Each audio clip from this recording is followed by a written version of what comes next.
I think that a lot of the things, the ideas that come out of a discussion like this can be used in formulating policies and in developing an approach toward MOOCs in the months and years to come. Thank you very much for your attention and for your coming to The Hague, and I wish you a very rewarding afternoon. Assurance capacity. So I think that those top world speakers are in the right place and before the right audience this afternoon in The Hague, and I give them the floor. My name is John Daniel. I used to work for UNESCO and also for the UK Open University. Today I'm talking about MOOCs, massive open online courses, and asking whether MOOCs are a new paradigm in higher education. And our conclusion is that they are not a new paradigm in higher education, but that they are causing changes which may lead to shifts in what we call post-traditional higher education. The first part of our title, are MOOCs a paradigm shift in learning? And then Stamenka will return later to MOOCs and quality assurance. So I'm going to first give our answer and then our arguments.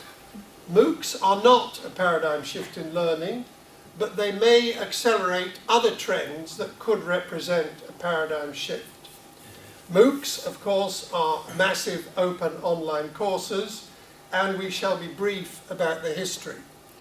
My name is Stamenka Uvalic-Trumbic. My longest affiliation was with UNESCO, where I was heading the section on reform, innovation and quality assurance.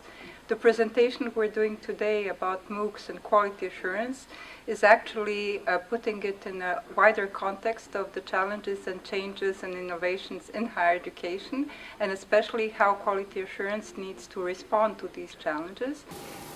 Consequences is this quality platform that she is developing, or the open badges that are being more used, or are recently.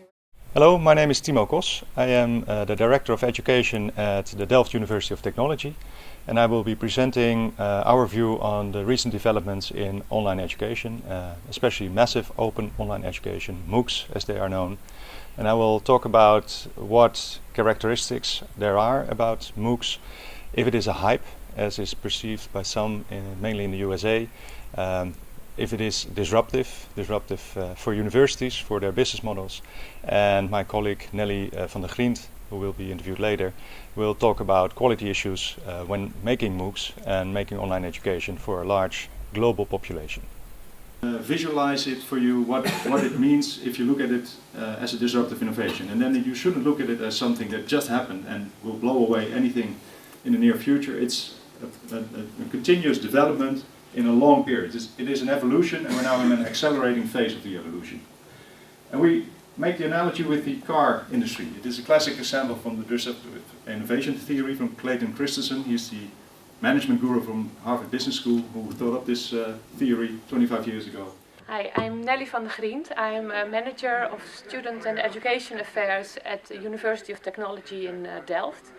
And today I'm gonna tell you something about what's happening in Delft, which activities we undertook last years about online education. One important message is that online education and MOOCs are not the same. Online education is far more than just a MOOCs, but I'll inform you during the seminar this afternoon. Hello, I'm Stephen Jackson. I'm from the Quality Assurance Agency in the United Kingdom, and I'm here today at the seminar to talk about external quality assurance of MOOCs. MOOCs are a very interesting development in higher education, and there's a lot of interest at the moment about how they might be fitted into the overall structure of higher education provision. Currently, because MOOCs don't carry any academic credit and students don't pay any money to study on MOOCs, they fall largely outside of the established framework for quality assurance. But I think there are a number of issues about how students can be assured about the quality of the courses that are provided in this way, and particularly about the value of their achievement, their qualification, so to speak, from having completed a MOOC, what value a certificate might have with potential employers and others about the usefulness of their studies in relation to potential employment. So at the Quality Assurance Agency we are working with a major provider in the United Kingdom, with FutureLearn, to look at ways in which we could develop quality assurance arrangements that will fit appropriately alongside the structures of MOOCs, and particularly we're looking at new ways of quality assurance, drawing on the experience of the students who sign up and register to study on MOOCs. It's about a new business plan. It's about gaining access to data of student learners. It's about educational research and development. Some Professor Altbach just recently said that this is a kind of neo-colonialism. Yes. What is your point of that? Never mind whether he was qualified, he apparently was qualified enough to do it. Yes. So aren't you not making an artificial blockade at the beginning? For me it was a very impressive introduction to the issue. I was reading a lot of about the issue. There's already in the Chronicle of Higher Education, the American Journal on Higher Education, and I was also reading a lot of the articles of Sir John Daniel, and I was very much impressive with his notion of that MOOCs and online education are a tool to break down his iron triangle, and his iron triangle is about quality, cost and access. Well, I think it's a very worthwhile initiative that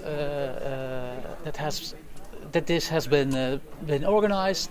There are really excellent speakers, and as a whole, you see in the discussions that come up that it's interesting to speak about this development with each other, and that is stimulated by the setting here, and it surely raises interesting issues. I think it's really important that NVAO has organized this event, as I think it's really important that we are discussing the ways of accreditation for MOOCs and other ways of online learning, because I think now we are at a moment that the opportunities to do so in universities are there, and I think we now have to discuss in Europe and in the Netherlands and in Flanders how we are incorporating this in classical campus universities. So the MOOCs with the S, they are the students, and I want to hear the students when we discuss about access, about quality. What kind of quality do they expect?